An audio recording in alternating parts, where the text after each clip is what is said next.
What's up, everybody? Got a great show for you guys today. NFL season around the corner, some joint practices, some games tonight. Malik Willis, we'll get into that. But a lot of guys are on the field, talented rookies, excited to see what they can do. Bears game Saturday. Maybe we can see that 10-7 prediction. Some hints at that, maybe. Possibly. We'll see. But shit, let's start off with some football. NFL games on today. Tennessee Titans play Baltimore. Malik Willis. We've been waiting for this forever since he got drafted. And is there a little more pressure on Tannehill now? Him coming out there doing what he did today?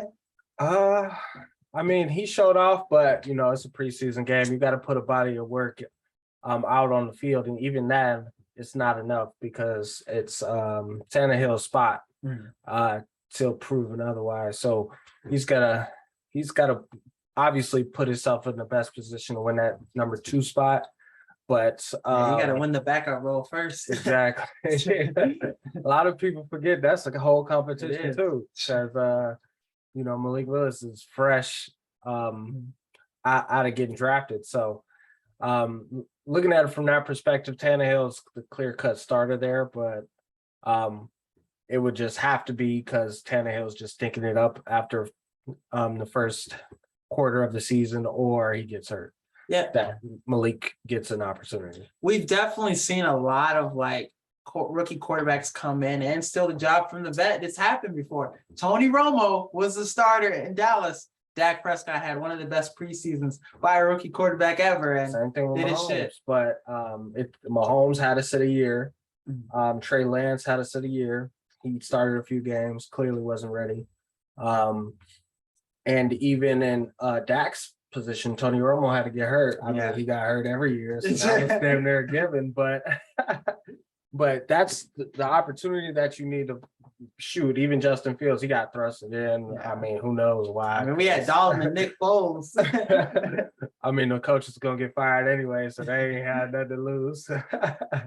It was forced to probably start him way too early, so we'll see how he reacts to that this year.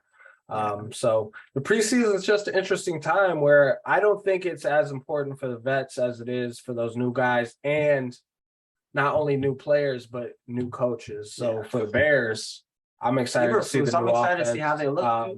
Our OC from Green Bay, Getsy. I'm excited to see what kind of offense we have going out there. Even if they got some target employees at quarterback, whoever's in that quarterback, it don't matter. We always I need to see the scheme. And the best scheme in the NFL, and the one I love the most, is that scheme that Kyle Shanahan is famous for. That's to do it right now. But the places that do it at a high level, like Green Bay, like the Niners, we'll see if Miami can implement that. But even in Green Bay, shoot, they were a run-first offense. They had 2 juggernauts at running back, and that made the game so much easier because when you can do both, you'll have a high-powered offense, and you've seen that in LA. And the Niners, regardless of who was at, it don't matter who's back at there. the helm, they just have a great offensive scheme. And shoot, if we can implement that, included with Justin Fields' athleticism, I think the sky's the limit, but not this year. He's not this year. So let's transition into the Bears. So now, what is a record prediction for you then? You hated on my 10-7 prediction. So let's get some words from you on the Bears. I hate to agree with the experts, and you're not going to say 0-16, are you? Absolutely not, because there's 17 games. So, so I'm not going to say that, but what I am going to say is they're right. And a lot of them have noted that we're just, not only do we lack depth and talent, like that's two of the worst problems you could ever have. You can't lack both. I mean, good God. I mean, one, obviously you can't have talent you can't have depth without talent, but we're deficient. And to add to that fire, people are dropping like flies in camp, and we got guys. Injuries. August is the worst time with these injuries. Hey, every week somebody gets hurt. I mean, damn, our bodies aren't set up to play the game of football and how physical it is. So injuries are going to always be a part of it. That's just always going to happen. You just hope that it doesn't happen to you because or your team in the way it does. And the fact that we were already lacking depth, we brought guys in and now guys are getting hurt. Specifically at the receiver spot where we have absolutely no talent outside of Mooney. We got a lot of guys, but we don't have depth. Neil Harry got hurt. 8 weeks. It's looking like they November. said Pringle's dinged up. So those are 2 free agents we just brought in, and got to get acclimated. Even just looking at the depth chart, everybody questionable. All receivers are tight end. Cole Kmet, Byron Pringle, James O'Shaughnessy, Ryan Griffin, Velus Jr., Jones Jr. So that's not looking good. Justin Fields should not be playing the first preseason game. Just none of especially the new guys that need to get acclimated. Right, the guys that we need to build the chemistry with aren't even available. So Mooney's not hurt. He's doing good. Oh, they're locked in. I'm not worried about that connection. I think Mooney has a huge year, and if you can get him late in your fantasy draft. And I'm giving away too much game, but that's a guy you pick up if you can get him late. Don't get him too high though. True, yeah. Or Cole Kmet. Cole Kmet is going to be another guy that I think is going to have a big jump. He had 600 yards last year. Not in terms of fantasy though. Come on now, let's not do that. I'm talking about stats. Fantasy is fake life. It's not real. Hey, remember that, fans. When you're watching, when you're playing fantasy, shit ain't real. That's true. I know there's a lot of money invested, but you can't be giving people death threats. Can't be telling people shit, even talking to people's wives about it, giving them death threats too. That you ever see that shit on TikTok? Your baby, fuck your baby. Fans is short for fanatic for a reason. These motherfuckers out here crazy about their teams because you look at it, shoot, that's the highlight of their week. Getting to escape reality for a little bit. So when that is threatened, all hell is willing to break loose for them people. So shit, yeah. I mean, I definitely had some really bad days after watching the Bears game, but I ain't going to get on the phone and start DMing motherfuckers, telling them, I hope you kill yourself, and telling them like this just crazy shit. Yeah, it is. Or like if somebody tears their ACL, man, you made a glass. You just ruined my fantasy team this year. Yeah, a lot of fans don't realize to flip it.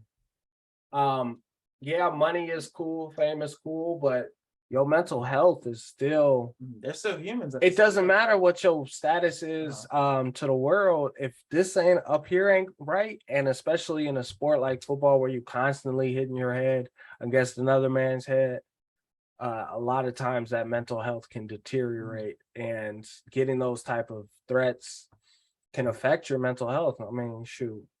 We saw with Demaryius Thomas, bro. It just came out that he had stage 2 of CTE. Come on now. Shit. Another guy that was physical at the receiver position. Look at Antonio Brown. I mean, posting what he posted. Hey, that shit on. That shit weak. It's a decent song. That dance we can sell. Yeah. But hey, he making money. I ain't mad at him, but shoot, another guy. He just got a lot of connections, I feel like. He got somebody that's getting him right, helping him out. Well, he in the studio with Kanye, right? He the president of Donda Sports, boy. They business partners. My fault. So, I mean, looking at it from that perspective, he making good bread. He, how much he charging for the show? You think? What's his charge? He was at Summer Smash. That's what I'm saying. What he charged? He probably charging $75K a show. Hey, he's a brand though. You're paying for the brand. But now we talked about the Bears struggling. Let's get into somebody else that's struggling. The Patriots are struggling offensively, offensive line. They're saying this is probably the worst they've seen Bill Belichick and this Patriots team look in camp. So what is the ceiling for this team, you think, especially with the AFC getting better, Dolphins getting better? What do you think this team can do this year? it's tough because I think the AFC is stacked, and Stacked. what Miami was able to do in this offseason and what Buffalo was able to do to even more That gap just separate got themselves bigger. Yeah. from the rest of those teams. I think this year is going to be another example why Tom was so important to that dynasty run. I mean, Bill Belichick is great, but he's a great best coach of all time. But he's made some mistakes in his time. I mean, shoot, look at benching Malcolm Butler against the Eagles, and they lit their ass the fuck up. Absolutely. And he didn't even say why he benched him either. Come on now. Some things just, and obviously he's the GOAT, but I mean, you talk about a guy that had to go that quarterback. So, and look at what Tom Brady has been able to accomplish without him. At another franchise. So that goes to show what's at stake. And you look at how they're built. They're built for yesterday's NFL. Yeah. I mean, they had the great game, the great O-line last year, great running backs, a quarterback that can manage the game and not create turnovers, or unforced errors, and on defense really well. Can man up across the board, great in the secondary, great in the linebacker position and in the D-line. They were built for yesterday's NFL. And don't get me wrong, it's hard to find a quarterback like they don't grow on trees, the great ones in this league, but even the average ones, that's not necessarily their fault. But you look at the trajectory they're going, I don't think they're competing with the top of the AFC, and I don't think they make the playoffs. They didn't even make any moves this season either. I mean, they got Devonta. They ain't had no money. They spent all of it last year, but they still don't. I mean, we'll see if Nelson Aguilar can live up to the check. But bro, you remember that shit, that Eagles fan? They're like, so this guy fell out, I think somebody fell out of a burning building or something. Somebody caught him. It was some crazy shit. No. A grown man fell out of a burning building and someone caught him? I'm butchering the story. Okay. But something happened at like a burning building. They interviewed the Eagles fan, and they were like, he's like, if only Nelson Aguilar had hands like he's doing. I do remember that. It's a serious moment, and she was still shitting on it, Nelson Aguilar. Nah, he was dropping it in Philly, but yeah, I just don't think this team is built to win in today's NFL. Shit, are they even a top 10 team in the AFC? You think about like some of those teams in the AFC. And how many teams go? 7. So they're not better than the Raiders. They're not better than. No. Are they better than the Browns? Is Deshaun on that? No, they're not. And what's another team? Tennessee Titans. No, because the Colts might win that division, I believe. So, I don't think they're better than Colts either. A lot of those teams that are looking on the outs, we can get into. We talked about the Dolphins. That was a team you said is going to make the playoffs. Their only chance is if Tua, which I mean, obviously, the track record is gonna. He's 13-8 in wins, though. Let's not forget he wins. Okay, that's cool. So is Jimmy Garoppolo. I mean, Jimmy Garoppolo wins 70% of his games, and he still hasn't had a trade partner, and he's not gonna start the season. So that don't mean shit. He's a nice guy, though. That's all that really matters. So you come down to a great leader. He would have mentored Malik Willis. Can't say the same about Ryan. It don't matter if you're a leader, if your ass ain't producing on the field. Yeah, you can lead in terms of the locker room and things like that, like Udonis Haslam and shit. But that can only go once we step on the court and on the field. That shit don't matter at all. But the transition into Tua and talking about the Dolphins, there's been some joint practices with the Dolphins and the Patriots. They said Tua's been lighting it up. 6 touchdowns, just torching this Patriots defense. And with all these weapons around him, we could possibly see a breakout year from him. And we might not even have to for them to have success. If you just gotta look good. If you look at the Kyle Shanahan system and why they even picked the head coach they did, is because they just surrounded him with weapons that can. They don't have to get the ball. They don't have to get the D ball. Throw Tyreek Hill a bubble or a jack. The yards after catch. Both of these receivers. A pit, whatever, because you know the run game's going to be popping. Mm-hmm. Once you get that going, play action is is simple from a quarterback's perspective in that offense. And that's why you see A-Rod win back-to-back MVPs in 13-3 seasons, because when you marry the run game the way they do with the play action of that offense, and you mix in the genius of Aaron Rodgers, shit, they're gonna score unlimited points, at least in the Unlimited points. at least in the regular season. But and even with Mike Gesicki at tight end, that's another guy that gets good yards after catch. So Yes. they have He was hella in my weapons. top 10. The receiver from the Cowboys too, Cedric Wilson. Yes, That's another guy. So they have a whip, for sure, and defense hasn't gotten any worse. So sky's the limit. But again, they'll win games, but you, like I said before, you can't win playoff games with a game manager at the helm in today's NFL. So he has a championship though. Who? Two. That don't mean shit. So does Tim A Tebow. college football championship. That Florida team was different though. They had So does Cordero Stewart and them boys. Come on now. true. But now, so we talked about the Dolphins, them being getting better, managing on defense. Mhm. Now, our guy, Roquan Smith, requested a trade. He's done with the Bears shit. Frankly, I am too. But can't request a trade. I'm not trying to get a contract from him. But so Dolphins are a trade, are a rumor destination for Roquan Smith. So what do you think about the Roquan Smith trade request? And what do you think about possibly him playing in Miami? Hard to answer. I know you're a Bears fan, but we got to talk about it. Oh, I think that would be a great spot for him, but so you're telling me, I just told you that the Bears are devoid of talent. We're getting rid of And our best player. Our highest rated Madden player is requesting a trade, and he's only what, at 89? Yeah, he only at 89. Come on, man. We out here going the wrong way. So there's a lot of moving parts with this, not starting with the fact that Roquan's representing himself.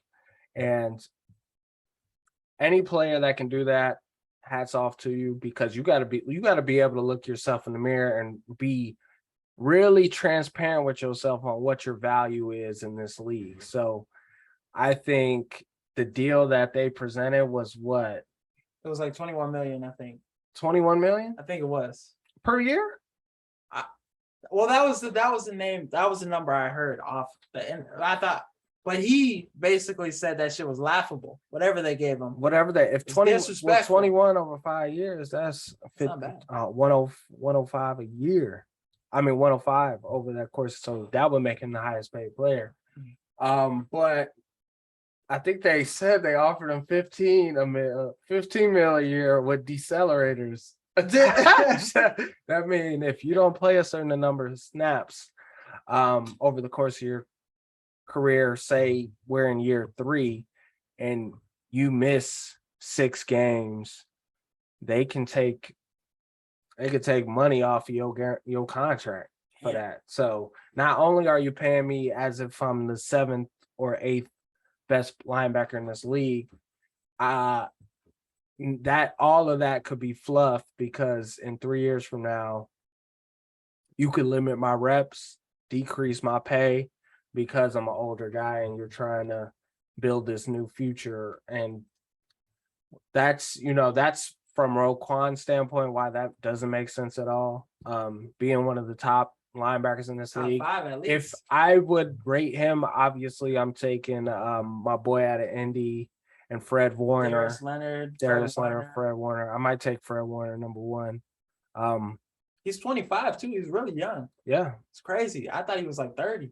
Shoot. He's been in the game for a minute. Exactly. And he's smart and he's a leader. So I love him. But outside of that, shoot, I'm taking And dude, I'm taking Roquan number 3. Roquan don't miss too many games either. Last year, I think he missed like 1 or 2 games, but the production's year there. after year. The time on field is there. The athleticism is there. Everything's there. The type of linebacker you want, especially in the Windy City. So, and the Monsters of Midway. Come on now. And he's that guy. There was a stat that came out that was him and Ray Lewis are the only 2 linebackers to have like 4 straight seasons with like 100 tackles, 2 sacks, interceptions and shit. Only him and Ray Lewis. That says it right there. Right. That's the leader of your team. Shit, And that's my pitch for the contract right there. exactly. So Ray Lewis got. I'm not saying give him 20 M's a year, but can we give him 19? We have pretty good cap. We're in a pretty good cap space too. We ain't got nobody, so we're gonna year. trade a young linebacker that the one draft pick, hopefully outside of Justin Fields, that actually we did right. And the thing is too, like Roquan Smith is showing up to everything. He's being professional about this shit. He's not going in and not showing up to shit. So his intentions are really clear and they're good too. So why give him something else to, make it a bigger thing than it is? Just pay him. Hats off to him for representing himself and Lamar that Jackson eloquent ass notes he posted on his social media.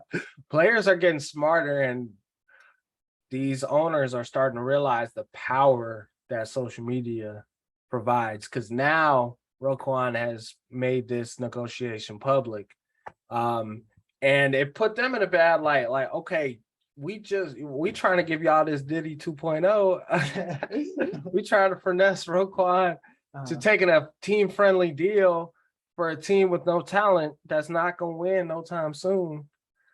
That's kind of ass backwards. And this is a huge opportunity for Poles to showcase why we hired him as a GM. And it's not looking good. Like if you don't pay Roquan Smith, that's something that's gonna get him fired in the near future. On the flip side, you don't want to give in too easily, because then you're setting a precedent for future players to get their dollars, especially if Justin Fields balls out. Could you imagine what his the contract is going to be? Right. So you got to set the tone with this one, but at the same time, you got to make it right. For both parties involved. You got one of the greatest linebackers in today's game on your team, and he's young at the age he's at. He wants to be in Chicago too. That's the thing. He wants. You should be building around Justin Fields on the offense and him on the defense, and that should be our two pillars from a talent perspective moving forward. So you got to pay him, in my opinion. Got to pay him. But now, so getting towards talking about teams, we said is the Patriots, are they a top 10 team? Well, let's break down the top 10 teams in the whole league, NFC and AFC. Okay. What's your top 10 power rankings for the NFL upcoming season? That's a good question. So number one, it's either Buffalo or the Rams. I'm way at the top. I'll start with power rankings. I think it's important to understand the definition of a power ranking. This isn't the true who you think is going to win the Super Bowl. This is just from momentum going into the season, roster, what you think they're going to do. Thanks for clarifying that for the people, Yeah, power rankings, and then your top 5 teams that you think have the best chance to win the Super Bowl are two different things. So to clarify that, I'm starting at number 1. I think the Bills have made the biggest jump. Von Miller too. In that upper echelon of teams this year. You could say the Buccaneers getting Tom back. You could say that too. Good.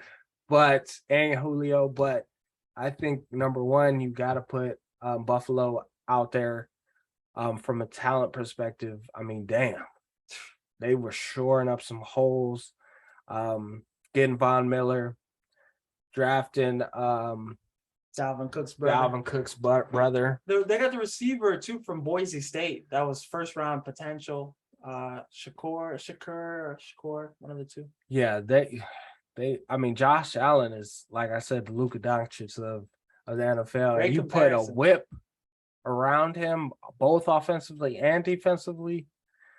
Man, it's hard to say they're not going to win the Super Bowl, but I got them at number 1 because I just feel like there's a difference between him and Mahomes. I just feel like Mahomes can just get over that hump every time, but like all great superstars do, I feel like this is the year he gets over that hump. Especially with, I feel like the Chiefs didn't make the moves necessary to compete with the arms race that is the AFC West at this point. But Who you got at number 2? Number 2, I was thinking it's got to be the Rams. Well, no, Yeah. I had Rams at 1. I would have had We'll make Buffalo this at 2. together then. All right, so we can go with Buffalo then if that's what we want to do, Mm-hmm. But then we'll go number 2, the Rams coming off the Super Bowl win. I think you got Robert Woods, Yep. him getting hurt and you're trading him to Tennessee, but you get Allen Robinson in this offense as a 2. They say he hooping too. He's not a 2 either. Don't get it twisted. number Allen 1. Robinson's a number He's 1 number in this league, and to have the ability to put Cooper Kupp in the slot and him at the X. It's gonna wreak havoc. And then they're talking about still trying to get Odell Beckham back too. And the Bills are trying to recruit him too. So shit, that'll be nasty. We won't see where Odell Beckham goes probably till mid-season because nobody trying to give him a contract yet, trying to sign him yet because still want to see how the rehab's going and stuff. Right. But he probably loves the suspense too. Loves having his name on ESPN for no damn reason and shit. But I think this Rams defensively too, I think they'll still be strong. Yep. They'll still be really good. Yep. So I think they have to be either 2 or 1. Okay. 3 gets tricky because usually in this spot, no Chiefs. With what some of the moves that has happened, the Chiefs would be right in this area if Tyreek Hill was still there. But I don't know. I'm thinking Baltimore. I'm thinking Baltimore at 3. I like that. That's a team I've been really high on. That run game. J.K. Dobbins is going to play week 1. Gus Edwards is going to be back. I got Rashad Bateman's going to put up numbers. Mark Andrews coming off a huge year. I really like Baltimore. They're getting healthier. They probably have the best secondary in the NFL too. Humphrey, Marcus Peters, Kyle Hamilton back there. They got a whip on defense. Okay. So I like them at 3. We can obviously disagree and come together to a solution. I like them on the field as a 3. Like I think they can. That's their ceiling. Anybody. That's the best they can be, I think. So I'll give you that. But if I had a 3, it would probably be Green Bay.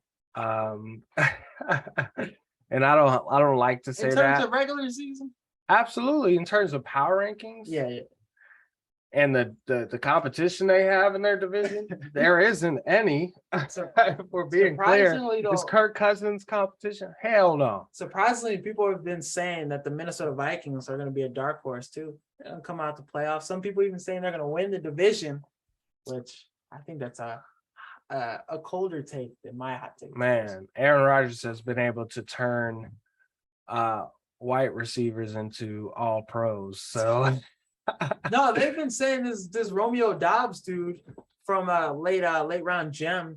He's gonna be the next Devonta Adams. He's been really cooking. That's what I'm saying. He can turn a guy into anything, boy. Where he puts the ball, you have to have no hands not to catch it. Right. I don't care how covered you are. He gonna put it in your lap. Shit. So it don't matter who's that receiver. In the regular season, I will say that once the playoffs turn on, I don't think they'll get past round 1. So I like that at 3 though. So we can put them at 4 because of the Devonta Adams departure. So I'll give you that. Now 5 gets tricky. It does. But I think, what do you think about the Chargers though? Chargers at 5. I think they're in the top 5.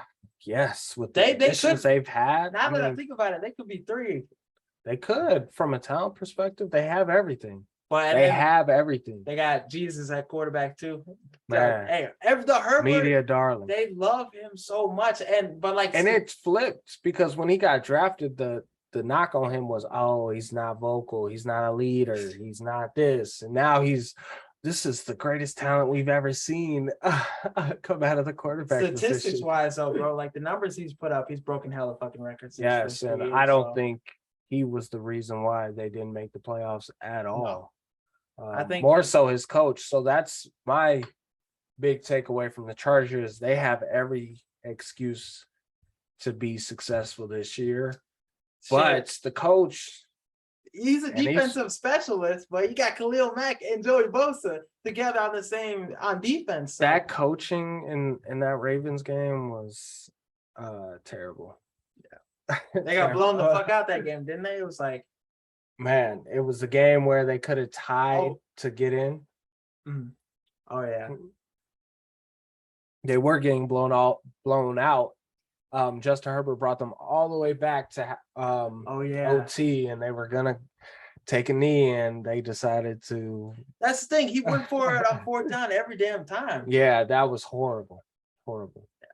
But I think them at finishing at the top 5. We're gonna work on the organization of it, so they can either be 3, 4, 5. But the top 5, as I it think stands, they're 5, to be honest. Yeah, as it stands, we got the Rams, the Bills at first, Rams at 2, and then 3 got the Ravens, Packers, and then Buffalo.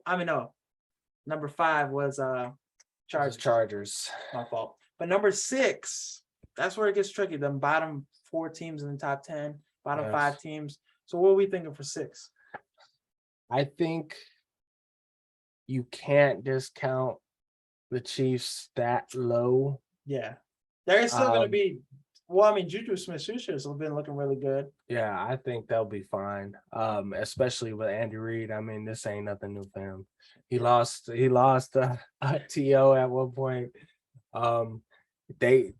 He's always been able to have success in Kansas City, and now he's got the chip under his belt. I feel like they'll be fine. They'll be good to go. So I think they're fair to put at 6. I can't argue against that either. I think that's a good spot for them. Mm-hmm. Can't put them too high because Tyreek Hill is going to change some things with them. There are going to be some growing pains. It might be harder, for Patrick Mahomes, but he's still going to produce, I think. I agree. So 7, I like Broncos country. Let's ride. I like the Broncos at 7. I like them. Motherfuckers gotta stop hating on them. Just because you wouldn't fuck with him as a friend, I agree. He one of them guys where it's very clear his intentions is I want to be the biggest brand I can be. And it works for him. And it's working. No shit. It's working, no question. So you can't hate on that, but you can also realize, all right, there's everything he does is very calculated and very geared toward the audience he's presenting himself to. So, but that boy is a baller, no question. You can't take nothing away from him. Even losing Tim Patrick too, this team is still going to be really loaded. Deadly. They're loaded. Still going to be deadly. Run game's going to be nasty. Yes. Offensive line is better than it was in Seattle. Huge fan of Devonta Williams. The way he runs the ball, how explosive he can be after contact too. So he's going to have a breakout year. Another guy I'm getting on the cheap in the draft. One team we're forgetting too is the Bucks. Where do you think they rank in? I think, and that was going to be my team up next, especially at the 6th spot or the 7th spot. I would honestly put them above the Broncos with Tom Brady and Julio Jones, Russell Gage, Mike Evans, Godwin when he gets back. The question is a thick Leonard Fournette. Tom, he's thick as hell. He'll probably lose some of that weight in camp though. Oh yeah, it's in Tampa Bay too. That heat's different. Exactly. So Tom will lose Gronk though. He might come back late in the season. They got Kyle Rudolph though. They did, but come on now. Yeah, he ain't gonna do shit. Gronk and Tom was like sharing the same brain, it seemed like. That relationship, they're best friends. Like outside of the game, you add that connection into the game, and you saw it's hard to stop. 800 yards receiving last year, so right. He's automatic, especially in the red zone. Shit is fake, so it's gonna be hard to replicate that. I will say that, and at some point, it's gotta give, especially with him. From Tom Brady's perspective, I mean, at some point, it's got to end. All good things come to an end. This year might be the year, though, because they lost their guard, Ali Marpet, to the Bengals. They lost in, one of their guards, Kappa, I think he retired. Mm-hmm. No, Ali Marpet retired. Kappa went to the Bengals. Mm-hmm. And then their center, Ryan Jensen, best center in the league. Yeah, he got hurt, right? Yeah, it's looking like a significant leg injury, too. Still haven't heard word out on it, I don't think yet. So that interior, when they play Donald, even when they play Justin Jones out of the Bears, no. They even struggled against the Eagles in that playoff game. Hey, when they play the Eagles, Jordan Davis, Fletcher Cox up the middle. And that's a great segue. Give me the Philadelphia over the Niners. Yes, over the Niners. You know why? Because I don't know if I'm sold on Trey Lance this year. There's going to be a learning curve as of today, and that's the point I'm trying to make. Is the power rankings is a little different. The Eagles have all the momentum going into next year as opposed to the Niners, and you look at Trey Lance compared to just to Jalen. I think I'm taking Jalen at this point, and I think everybody else would agree with me. So they've not only been able to add AJ Brown, the dude, he's talent been looking necessary on both sides of the field. They were already pretty good defensively. So I think the sky's the limit for them. They'll definitely be in the playoffs, and I think they win their division, no question. Oh, no question, yeah. I think Dallas is going to struggle this year, but so I think we got one more team. I think Eagles, because we had Bengals. No, we didn't have the Bengals in there either yet. We got. Hey, we'll calculate it and put it all in order. Yeah. It's tough to come up with the top 10. It is. Bengals are definitely in that top 10. Give me the Bengals at 9 then. Okay, Bengals at 9. We could put the Eagles at 10. Then is that fair? Who's at 8? Shit, I think we said the Bucks. The Bucks? I thought they were at 7. We had the Broncos in there too, so the Broncos were at 8. Bucks all right, let's count it down. The Bills, Rams, Packers, Ravens. 5 was. What was 5? 5 Chargers. Was Chargers. 6 was Chiefs. Broncos. 7 was Broncos. 8 Bucks. Was Bucks. 9 was the Eagles and Bengals. And 10 is the Bengals. We can't put the Bengals at 10 though. Why not? Because you look at they got better offense. I feel like they got better. Offensive line got better. Tight end, you had Hayden Hurst. I think it's an upgrade over CJ Uzomah. I think that is an upgrade. Hayden Hurst. I don't think they need much from the tight end position. They got with that death lineup at the receiver spot. And Joe Mixon coming out of the backfield. Come on now. I got a whip. The problem is the line.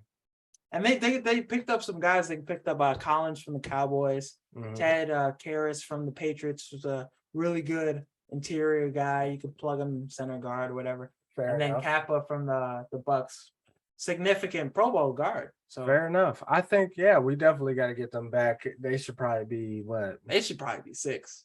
No cap. I think the Chiefs made the least amount of. You could put them at 7. Improvement. Yeah, you're not going to put them over, or you're not going to put the Eagles or the Buccaneers over them. So Eagles, I think Eagles at 10 is a good spot for them. Broncos. You have Eagles over Broncos. Which one of the two? I'm gonna take the better quarterback. Okay. Healthy Russell Wilson is top 5 in this. So league. Eagles 10, then Broncos 9. And then 8, we could put the Chiefs because they didn't make the much moves. So then we put 7 Bucks. And then 6 Bengals. And we have Chargers at 5. And then 4 Packers, 3 Ravens, 2 Rams, and 1 Buffalo. That's what we got. Mark it down. Let us know what you think. We'll post this on the IG and the social media. But let's transition into NBA talk. Something big happened today, a big development. It's not a day on ESPN if we aren't talking about Kevin Durant and all of them. Or listening it's never a big development. It's all rumors. The same shit. But recently he came out and it's been put out. It's been leaked or whatever that his 2 destinations now are Boston and Philadelphia, which it gets interesting with Philadelphia because, the James Harden shit that happened. James Harden literally just begged to get out of Brooklyn after being with them for 1 season. So that pairing together, James Harden, Kevin Durant would be nasty. And then, of course, Joel Embiid. So what would that Sixers team, what would they do? Oh, I think they're a front runner in the East, no question. Front runner for everything, I think. No question.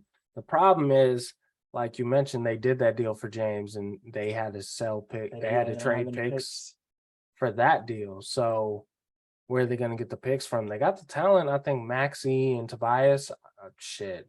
And one more player. What's my man's light skin homie who be locking people down? Thibault. That dude, he's a straight up 3 defender. Players I'm taking for Durant, but it has to come with those picks. So where do you get those from?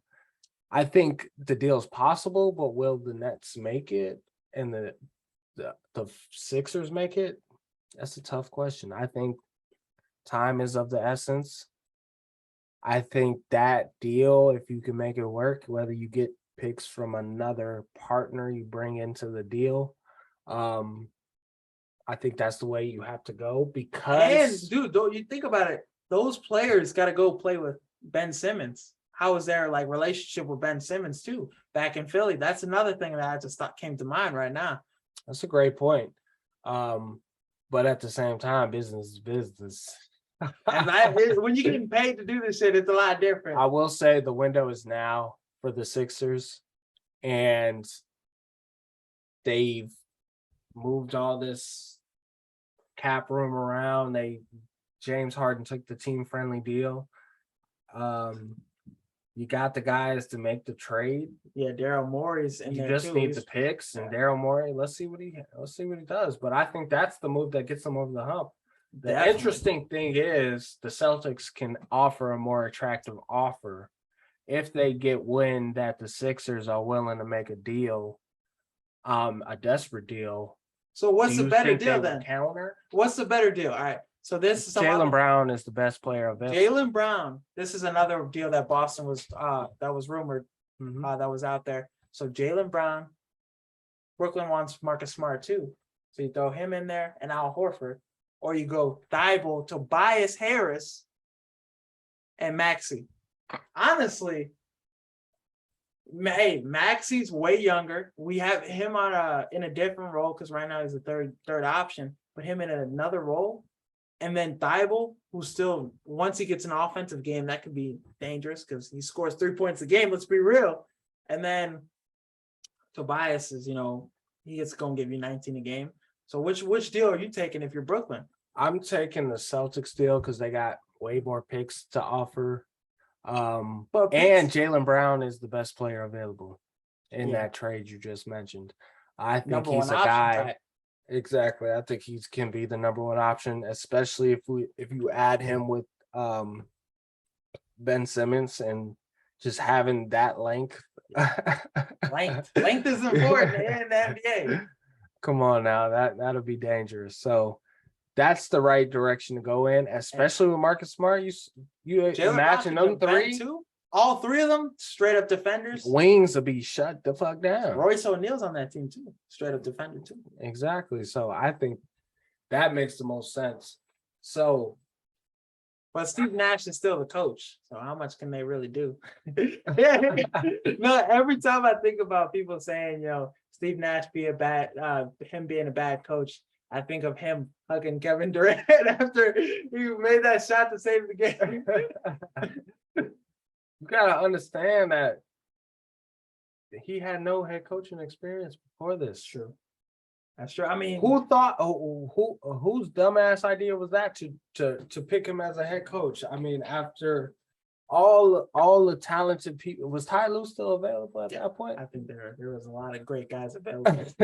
Some guys would have been available for that job too. Coaching Kevin Durant, Kyrie together. Yeah, that was a bad decision. So KD does have a point. Yeah.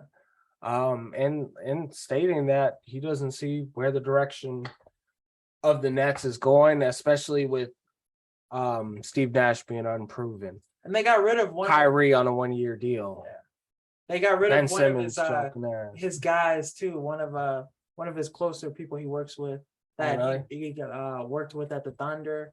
I don't remember what role he is in exactly. Training, or I mean, staff strength and conditioning. Yeah, it's some kind of role he's in that Kevin Durant works with him very well with. But no, so obviously you're going to go with the Boston trade. I think either way, Brooklyn's still going to be a competitive playoff team. Especially, it all comes down to Ben Simmons, but his health. But I think they're a 5 seed at worst. Man. Jaylen Brown's going to be that dog. Kyrie, Ben Simmons. I'm excited to see what Brooklyn gets back in that deal, in any of those deals. It's looking good though. It is, but I still think KD ain't going nowhere. Might be the hot take for this week. His ass is impulsive, and he doesn't really make good business deals. Off the court, he does, though. I will say that.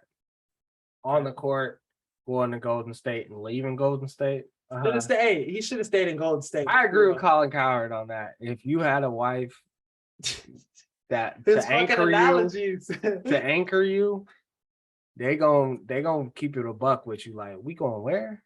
With who? Hell no. You saw that analogy today too. I was watching that shit. Hell yeah, that shit. Good analogy. I agree. Perfect example. I agree.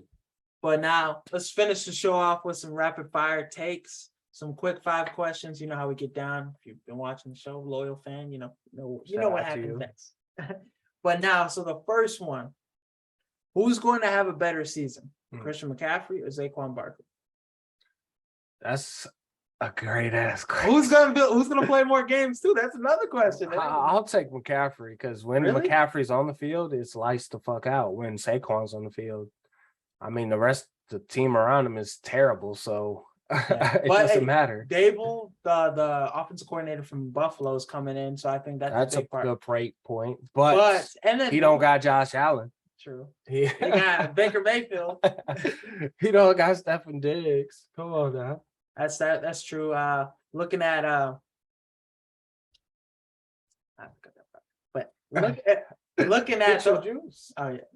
looking at those two things, it's really like looking at both of these guys. Hopefully you have them have successful years, because when they're good, it's good for the league, great for fantasy, all that stuff, everything involved. So hopefully those guys can bounce back and play 16 games, maybe. There's a knock on Saquon Barkley that needs to be mentioned, and I'm gonna ask your opinion on it. But I'm ready.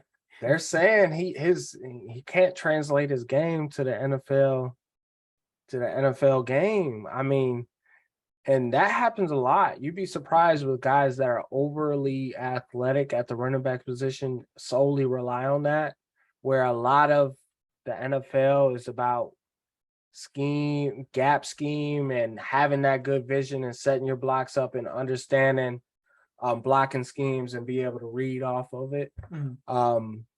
That's how you get to the open field to then show your athleticism at the running back position. So if you don't have that, and you'll see a lot of Saquon's highlights are him bouncing shit and just being a freak athlete out there. Yeah, it's hard to do that shit too. It's hard to do that. Line is ass. Exactly, and on top of that, with the injuries, whereas with Christian McCaffrey, the skill matches the talent. This boy is a technician at running the routes, specifically out of the backfield. He can get his regardless of how good or bad his offensive line is and how good or bad his quarterback is, which is rare in today's NFL. So if he's on the field, he's the best running back in the league. Oh, you're taking over Henry? Without a doubt, because he can impact the game on both in the most important aspect of offense, which is throwing the ball. Kamara in today's NFL. Yes, because he's way more explosive than Kamara. And Kamara regressed last season, but they've, at the same time, they both dealt with injuries, but McCaffrey worse, obviously. So I'm saying on the field, yes, if they're both healthy, all things considered. Now, what do you say to people that are probably going to try, like those people that, this is my first time doing the league, let me just draft Christian McCaffrey 1. Don't draft that. Don't draft him 1? No, don't draft him number 1 overall. If you're in a snake draft and you're like, say, 11th out of 12 and you're about to pick again, then you draft him, but it's not worth the risk. The reward ain't worth the risk, especially with the injury history. I mean, at the running back position, no less, with the frame he has, he don't even lift weights. He looks bigger though, but he might be. You see the he might have changed his workout plan. He's always been jacked though. Yeah. He looked old as hell too. He looked like 40. Damn, he was probably locked in. So maybe you do pick him up early if he locked in like that. But he was jacked. But so the next one, right? Is Serena Williams on the Mount Rushmore of best athletes of all time? Like every sport included. No question. She got to be on there. You look at dominance, and that's one of the things that's most important. And over a period of time, like we're not talking about a 3-year run, a 4-year run. We're talking about her entire year, her entire career. She's absolutely dominated the sport of tennis, and not only that, but elevated the sport in a way that Michael Jordan did. Yeah. Her and her sister. So and you take that as well as the fact that she was a Black woman doing that. No question on my Mount Rushmore. I don't give a fuck what anybody else say. Yeah, she's got to be on there. She got to be up there. Even not like she would be the first pick for the women's for sure. Dominance. We're talking about dominance, and it's a different sport, so it's hard to compare. But dominance is there though. No question. Championships.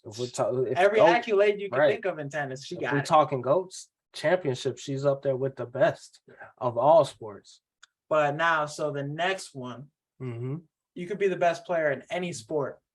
Any sport, not just the sport you play, but any sport you can choose. Which one would you be? Like the best player to ever do it in that sport?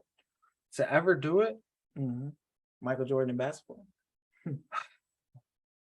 It would probably be either basketball or soccer. Number one is they're both global sports. Soccer it's crazy how many people watch soccer. And the bag is different in soccer. And them players they are 100% in control of their destinies, it seems like. I don't want to talk too much into it because I ain't as much of a fan as American sports. But you see some contracts on ESPN. That seems like the bag is different. But I will say, if I had to choose, me being American, it would definitely be basketball. The power the players have in today's NBA. The gravity they have, they're bigger than the brand, as opposed to the NFL. The players are not as big as the Shield. Yeah, bigger than you can name like maybe Tom Brady, but outside of that, I mean, there's very few players in the NFL that can attract that gravity that the Shield does. Whereas in the NBA, it's the exact opposite. Yeah. LeBron is a global icon in and of itself. Of course, Jordan, KD. Some of these guys nowadays are just their own LLC at the end of the day. So I feel like, in the NBA too, like you look at it like, oh, you're like in the NFL, you're a Bears fan. So you're going to follow, hey, no matter who leaves the team, who stays on the team, we're going to stay a Bears fan. But with the NBA, people are LeBron fans, so hey, wherever he at, I'm gonna be a fan of that team, exactly, kind of thing. So I agree with you on that. Gotta get in my nose a little, but I agree on that aspect. So I would have to pick NBA because I feel like get a lot more fans with that. Did you hear the rumor that Kyrie was trying to get a deal where he didn't have to play like 60 games or something? He didn't have to play no back-to-backs. No back-to-backs. That's like, nigga, what? No wonder James Harden was like, hey, what type of time is your man's on, KD? You brought me here. We supposed to run it. We supposed to run this shit. And your man's ain't even trying to play, man. Get me the hell out of here. Nah, but he did post a tweet, responding to that, saying it was cap, but I believe that shit was true. It probably was. I mean, they like to twist the narrative on him. I like Kyrie as a person. I do too. But if we're trying to win a championship, I'm the type of guy where it's by any means necessary. But not everyone's like that, so you can't be mad at him for feeling that way. You can't at all. And you can request a trade because of it. Get your ass out of there. But and you watch these interviews, we mentioned a lot, like his interview with seeing him talk, being more vocal, seeing his perspective of things. No, I love him as a person. Makes you appreciate him more. Aaron Rodgers too. I watched his interview with Big Cat, and it was crazy to see him. He's actually a cool, down to earth kind of guy when he ain't saying. He's cool. He's cool. He's definitely into himself though. Yeah, you could tell. I feel like he's the director of his own movie. Like that's the type of perspective he works from. But I don't have a problem with him doing the ayahuasca thing. Do you? No, I don't. I wonder if the NFL will though. That's the big question. And Shannon brought that up, and I was like, you know what? I wonder what the NFL would do about that, because he's publicly stating he took a drug, and the NFL has Not said one of the anything. most strictest drug policies. The suspensions for that are shit. You gonna It's miss ridiculous. A whole year. And then the plan, like once you get suspended for like drug abuse or alcohol abuse, they put you in this plan, and you got to test every other day and shit. So it's ridiculous. So interesting to see, but nah, Aaron Rodgers is a little bit different. And I think we talk about the best players being able to make the players around them better. And I think he's one of the greatest at that on the field, but off the field, it seems like, I mean, look at Devonta Adams. I mean, he's could stamp his Hall of Fame career just by staying with Aaron Rodgers, but maybe just the way he did business and just the volatility of some contracts the receivers were getting too was another thing. His time in Green Bay can be it just only made sense for him to leave. So I think the Packers will take a step back and regress. Yes, I do. That's why that's why we put them at 4, because they're usually 1 or 2 or 3 in the regular season. If it was regular season, we should put them further back. Yeah, we should put them at like we'll go back at the data, collect it, put it back together better. Y'all called us on the spot. But now, so the next question: you played running back all your career and stuff. That was your position. So, who is the greatest running back of all time?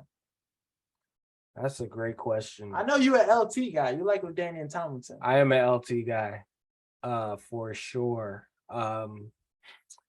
He would definitely be in my top 3. Okay. Number 1, because he could do absolutely everything on the field. He can block. He can catch the ball in the backfield. He can run the ball up the middle. He can catch sweeps and beat you off the edge. He can make a guy miss. He can run you over. He can stiff arm you. He can throw the touchdown. A lot like Walter Payton. He was literally this generation. I feel like he was one of those. Him and AP was like those last running backs that truly were like the quarterbacks of their teams. Right. And obviously LT had Phillip Rivers and Drew Brees early on, but that boy, he was different. So give me him at 3. Who's that 2? Man, it's a tough list because there's been a lot of really great running backs. It's been a tough list because you could put James Brown on that list. You could put Emmitt Smith on that list. Barry Sanders is number 2 for me. Okay. You know why? 10 seasons, 1,000 yards every season. This man retired just because he got bored of this shit, bro, and it got tired of losing. Shit. He was literally unstoppable. You could not touch him, no matter how close you were. So he was the best running back I've ever seen make people miss and take it to the crib. And for him to be my height and my build, I mean, shit. I watched his tape relentlessly, knowing I could not do the shit he did, knowing good and damn well. So he's number 2, but I think we got to give it up to, RIP Walter Payton. This is one of the founding fathers of just the NFL and what he was able to do for the brand and elevate them, and to be doing that in Chicago and come from an HBCU. The guy returned kicks. Special. He caught the ball. He threw the ball. He ran the ball. He can pass too. He did absolutely everything on the field. And you look at his college tape, I mean, good God, the boy was a freak. I'm already knowing. And he was unique. We haven't seen people make the moves he's made, like his little stride that he used to run at and like change gears. Yeah, that was cool. Have you ever seen a running back run like that since? No. I haven't. And can't be effective, and the mentality he ran with, running people over like he did, and shoot, it's another guy probably was affected with CTE towards the end of his career because of the way he ran and how physical he was and how he imposed his will on defenders. Didn't matter who it was. In the era that he did, I mean, shit. He's my GOAT. You could put Emmitt Smith up there for the records and stuff, but he had a great ass team for a long ass time. So shit, Walter Payton was the offense. Exactly. So McMahon was good, but like offensively, Walter Payton was the quarterback that, you know, kind of. Yeah, he was the best player on that 85 team, which is one of the best teams of How many Hall of Famers are on that team? I mean, that's one of the main reasons why the Bears have like one of the they are the teams with the highest amount of Hall of Famers is that fucking team. We ain't won the championship ships, but we got the most Hall of Famers. Look at the list. I think we're one, bro. But we've been in business for 100 years. It's true. Tradition, long. We was called like back before first Super Bowl. Yeah. But that's all we got for the show today, guys. Thank you for watching. Thank you for listening. As always, check on the Instagram, check out the Twitter, check all that, check the TikTok. It's not under 6-Man Blitz, under my TikTok, but we'll work on that. But thank you for staying and tuning in. Thank you for checking in. But we always got some more videos posting up. Juicy Jan episode possibly coming Sunday night. You know, working conflict, schedule conflicts, all that stuff. It's been a busy week, but people gonna talk to her people. Yeah, we're gonna work with that. You know, I feel it. Nah, she busy. But yeah, like I said, thank you for watching. Thank you for listening. As always, peace. Super conferences playing. SEC, Michigan, Ohio State, Alabama, Georgia. I don't know a college football fan that wouldn't be happy with that. I'd be okay with that. Two of the dominant conferences, it would settle the debate.